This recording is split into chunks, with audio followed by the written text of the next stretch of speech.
cu fluierul în buzunar și vorba baladă.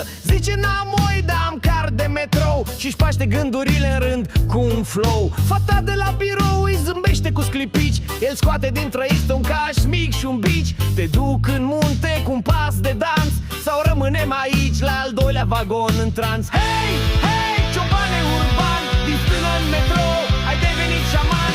Hei, hei, suflet de dor, paște visele prin orașul culor. Hei, hei, ciobane urban, din stână în metrou ai devenit șaman. Hei, hei, suflet de dor, paște visele prin orașul culor. În loc de mioare, paște semafoare și la stopuri fluieră balade amare. Face selfie cu un chinez pe peron și scrie destinul cu cretă pe beton. Eu-s cioban de modă nouă, am TikTok, dar și coșoacă nouă. Fuge după tren cu pas de horă și tot București ca o stână în zori. Hei, hei, ciobane urban, bate din picior, fă zgomot Balcan. Hei, hei, suflet de dor, în metrou suntem frați sub un tricolor.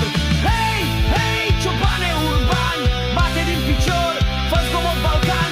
Hei, hei, suflet de dor, în metrou suntem frați sub un tricolor.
Și când vine seara, pune stana la loc, cu duine pe Spotify și un hanorac rock.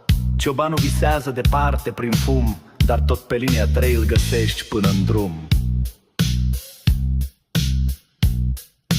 Hei, hei, ciobane urban, ține drumul drept, nu te ia niciun clan. Hei, hei, suflet de dor, metroul e stână și lumea e un cor.